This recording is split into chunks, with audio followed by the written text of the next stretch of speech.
How is your brother?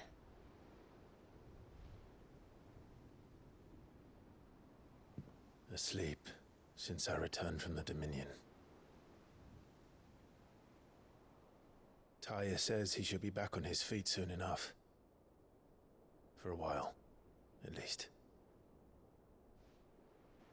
She discovered something on his chest. A swelling, circled in stone. The curse.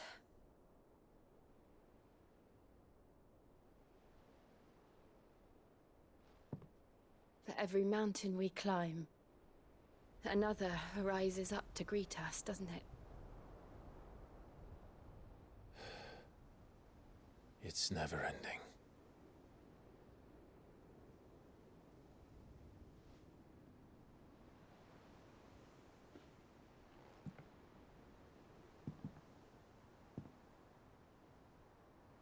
Even the sky seems to have grown tired of it all.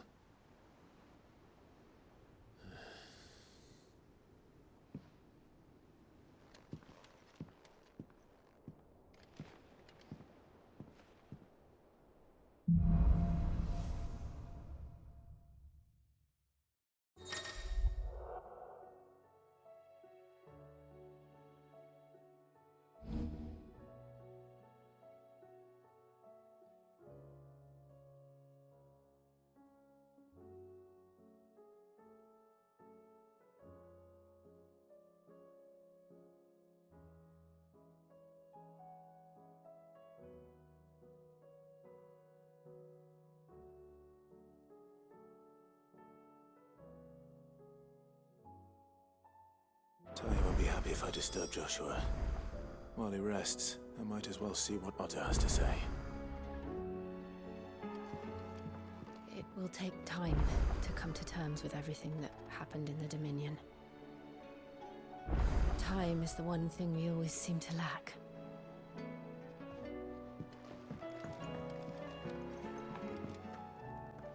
Otto, how fares the realm? The realm? Oh, she's just fine. As long as you look past the fat storms out mother crystals and her skies are a roiling cesspit. And Gav? He's with your uncle in the Free Cities, helping Mid with her project. Sent an owl their way the moment the winds turned foul. Still waiting on a reply, though. Do you have any good news? Well, that depends on your definition of good. All right, fine. What do you suggest we do? Oh, no, I'm just a messenger. I leave the scheming to those more suited to the task. Could be that Lady Vivian and Old Tomes have their own thoughts on the current state of things. Could be that they don't. It certainly can't hurt to ask. I suppose not.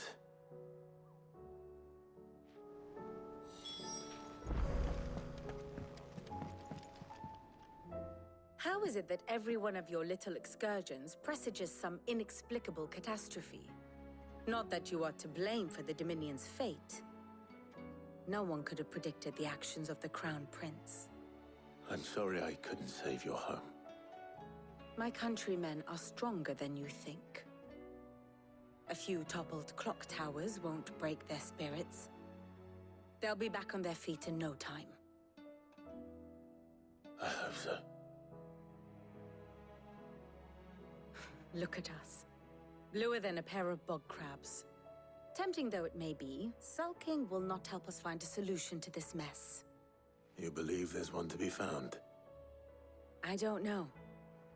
But I am certain we're more likely to find it if we first examine the facts.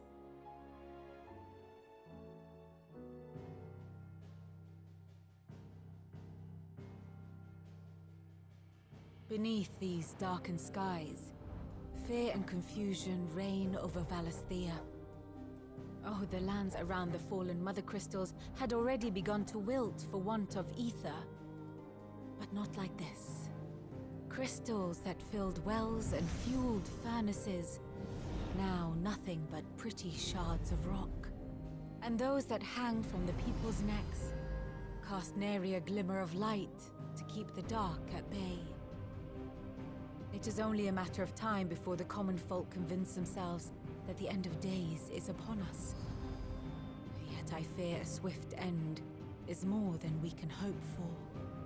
While most of the world thirsts for ether, the remainder drowns in it, spawning Akashic in droves. And amidst the hordes of mindless beasts, with magics as like to fail as function, even the strongest nation would falter. Rosaria and the Iron Kingdom teeter on the brink of collapse, while the tragedy in Twinside has all but paralyzed the Holy Empire. Dhalmekia fares little better. Rumor has it the ministers fled the capital after the fall of Drake's Fang, leaving their beloved republic to crumble. Waloed, meanwhile, moves in earnest. The Einherjar has been sighted off-storm. The world, in short, is in chaos. It would seem our civilization was nothing but a castle of sand, to be washed away at the whim of the waves.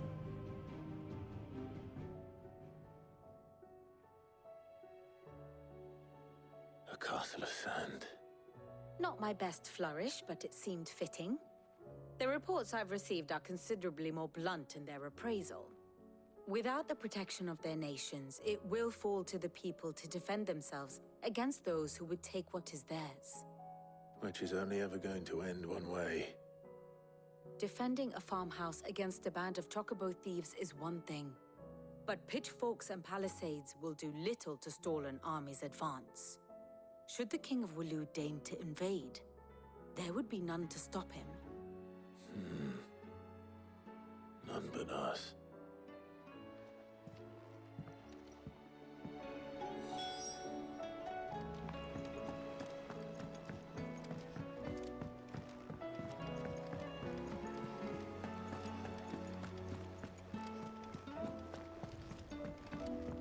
Will we ever see the sun again?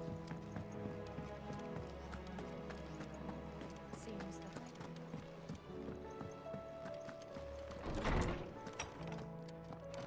Is a storm coming, Sid? Let me guess. You're here about the skies. Is there anything you don't know, Lawsman? It doesn't take a court astrologer to augur the obvious. As for what has disturbed the heavens, that, I believe, is a question the Fallen might be better placed to answer than I. And on the 6th day, did the gods tear the sun from the firmament, visiting darkness upon their prideful sons and daughters. But I dare say you remember your childhood lessons on the sins of Zemeckis only too well. You think they're connected? That Ultima was one of the gods responsible? Well, he has certainly exhibited powers that we mortals would associate with the divine. There is nothing divine about him. But he wouldn't be the first god of whom that could be said, now would he? Yet for all the fairy tales that tell of the sins, there is almost nothing in the way of actual historical accounts. Had I the Journal of Moss the Chronicler, I may have been able to tell you more, but alas, I fear all remaining copies have been lost to time. You will forgive me, I hope? Certainly not. Because there is nothing to forgive. Even without this journal, you've provided us ample wisdom. And we will always be grateful for it. Perhaps Otto will be more inclined to share his thoughts when he hears what the others have to say.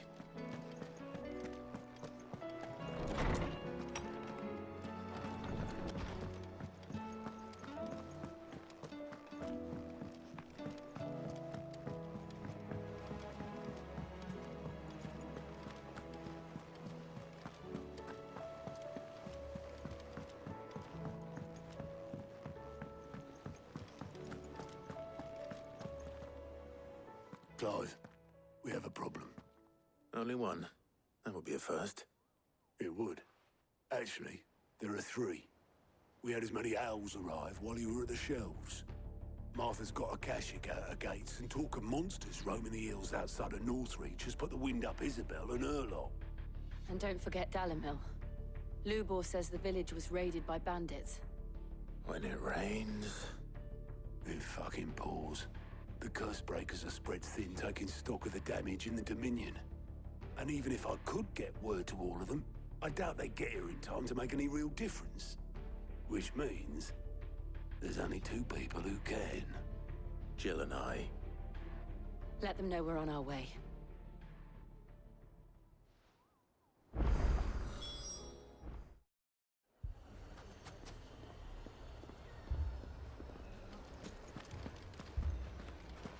Poor bastard.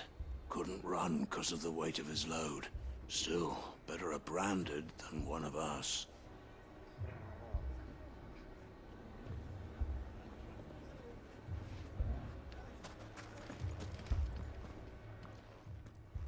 Cid! Your new companion appears much more formidable than your uncle. Should I be worried? You haven't been introduced. Jill. Clive has told me much about you. All lies, I'm sure. Your Stolas said that Dalimil has a bandit problem. Indeed. Although, you're a little late. They left with our food and guild days ago. Any idea where they went? The desert's a big place. Your guess is as good as mine. But the fact is, I have more immediate concerns. What did you say to me? What did you say? Ah, as if by magic. Let's just say we've yet to reach a consensus about how to solve Dalimil's little problem. And at this rate, it won't be the actions of the bandits which prove to be our undoing. It will be our own. Now, I've tried reasoning with the dissenting parties, but even the Desert Hare has limits. Perhaps we could talk to them. What makes you think they'll listen to us? What makes you think they won't? She makes a fair point, Cid. And you won't have wasted much of your precious time if you fail. They're just across the courtyard.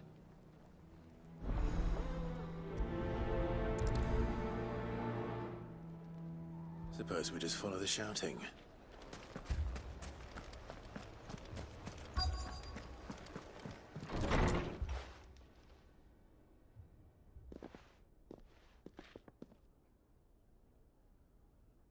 You wouldn't talk like that if it had been your men whose throats were slit. Blood for blood, it's the only way. We hire mercenaries and have them mount the bandits' heads on our walls as a lesson to the rest. And what happens when those mercenaries are slaughtered like your men? Are you going to hire more? We're better off using that coin to buy food and supplies. If we hire mercenaries, the only thing we're buying is the bandits' ire. And you cannot fill empty bellies with that. Do you hear me? But what happens when they come back? Maybe it'll be your throat that's slit. That's enough. Both of you. Any more of this and I'll throw you out myself. Come back when you're ready to talk like adults.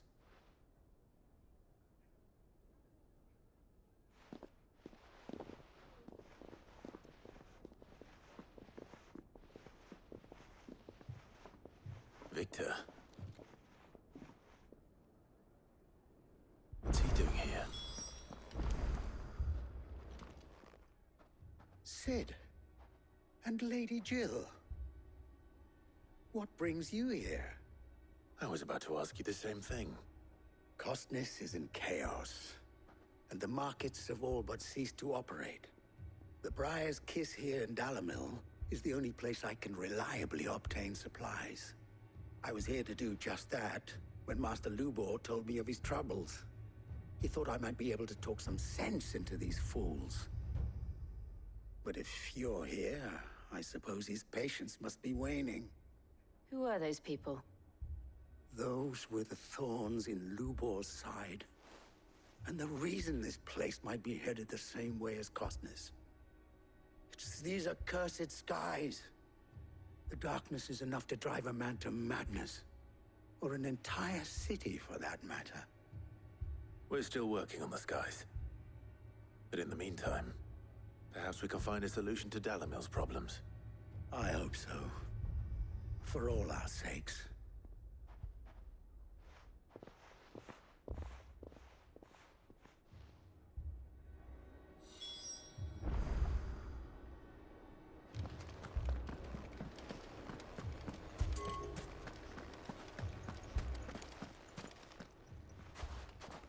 So, you see my predicament? What I saw was a room full of people who were angry and afraid. And with good reason by the sound of it. But if left to smolder, that anger and fear could set the entire town alight. My thoughts exactly. What to do? Both sides wish to protect their homes and livelihoods, if only they could agree on how. But as long as they are divided, we are vulnerable. And if there's one thing bandits like, it's an easy target. What would Sid the Outlaw suggest? Well, if it were my namesake, he'd let them choose for themselves, and be on hand to pick up the pieces when it all went wrong. That sounds like a recipe for disaster. A recipe for disaster is precisely what it is.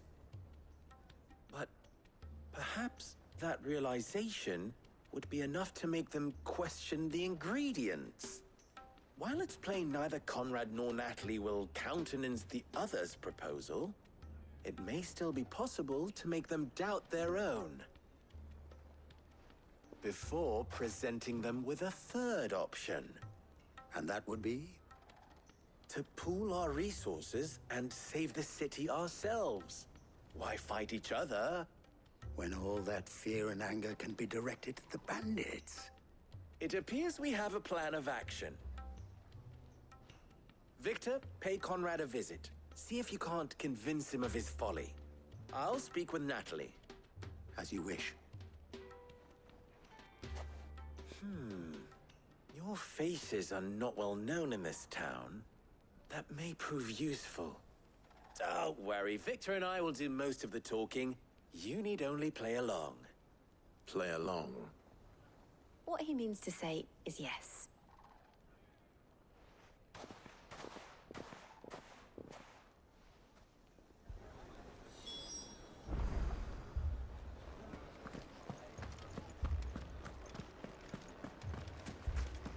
My shop. If I had my pickaxe, I would have... I mean, it may still be possible to buy something, and we may yet be allowed to keep it. Yes, but... Ah, here he is now. Natalie, allow me to introduce Lord Underhill of Randalar's prestigious League of Merchants. Lord Underhill. At your service. Underhill? I was just telling the good lady of our conversation, my lord, and how you were lamenting the state of the capital's stores. Lubor says that not only are the granaries almost empty, but that war and the Blight mean this season's harvest won't be enough to fill them for winter. Indeed, certainly that is the case.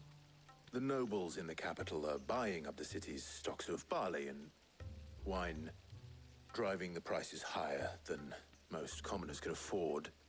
It is only a matter of time before the peasants revolt. It is worse than I thought. If what Lord Underhill says is true, I fear we have little hope of supplementing our stores, meager though they regrettably are. And while I applaud your endeavors to dissuade our more bellicose citizens from seeking vengeance, I sense Conrad is not wrong in his assessment of the bandits' likely return. Which means that now, more than ever, we will need to secure what little we still have. Food, weapons, herbs, everything. If our humble town is to endure not only this hardship, but those that are certain to follow, We must stand united. All right. If it will help to protect my home, I'll do it. But you needn't have gone through this charade.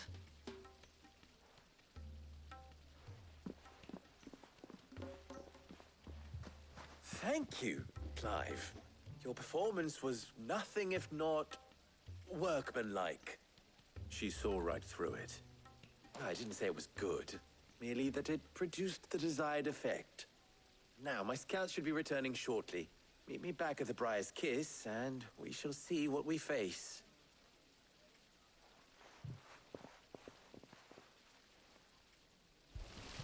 It appears I have no choice but to do what they... Mummy, I'm scared. Oh, I'm ruined. Picture it, Conrad.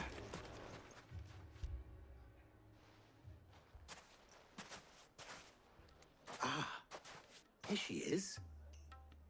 The Lady of the Spear herself.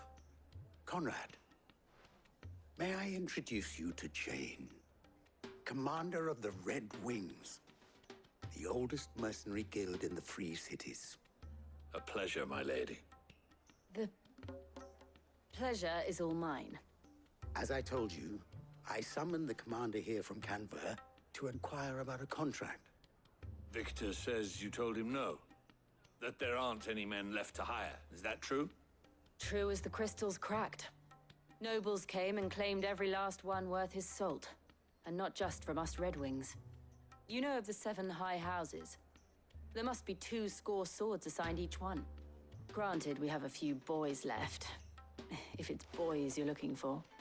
Well, Conrad, are you saying that Dalamel's finest cannot defend this town better than a gaggle of unblooded striplings? That a band of beardless youths could better avenge the deaths of your brave men than you yourselves? Absolutely not. We'll show those bastards who they're dealing with.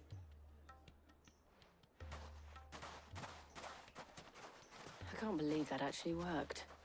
Conrad's not what you call the brightest candle in the crypt. And there's a reason why I had you do the talking and not Sid. Well played, my lady.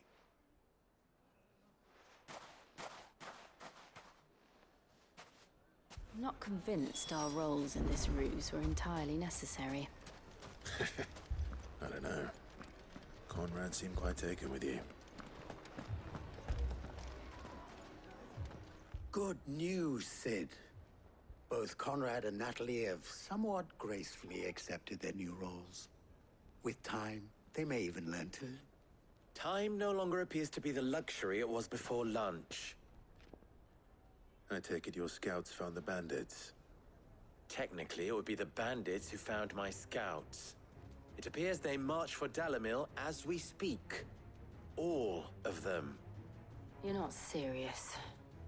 They don't just want food, they want the whole damn town.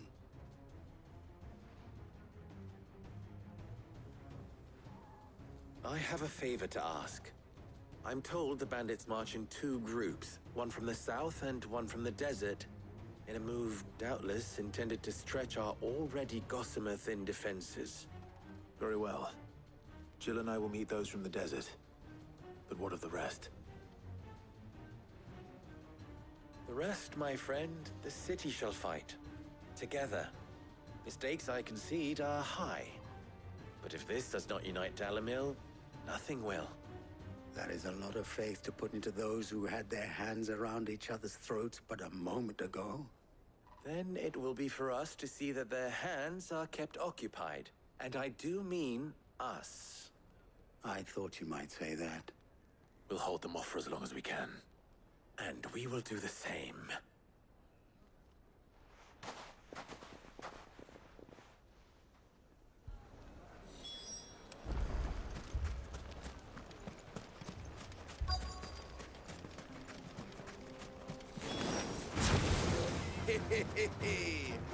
The women folk have come to...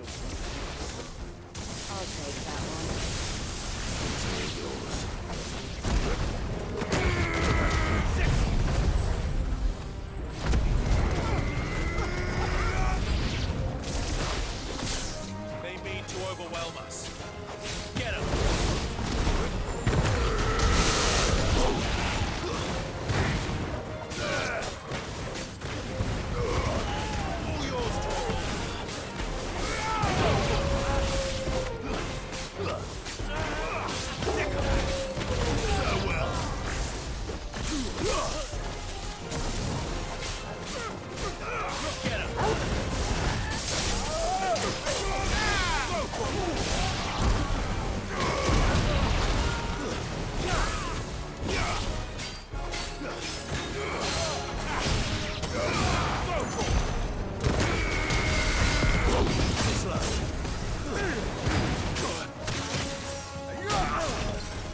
this one!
The townspeople.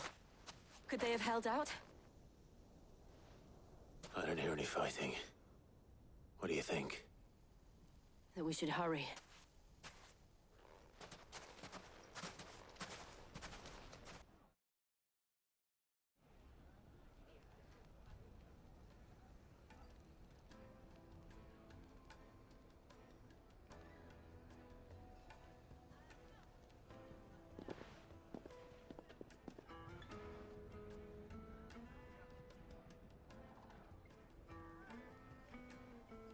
Natalie, I owe you an apology. You did well out there.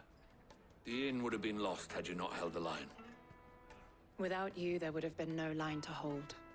You saved us, Conrad. You saved Dalimil. We all saved Dalimil.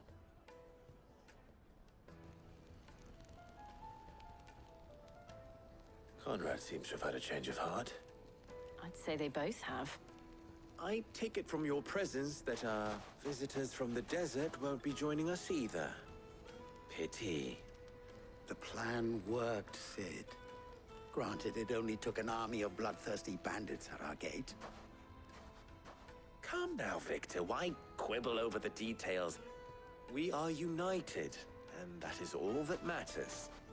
As for you, Sid, you fight considerably better than you act.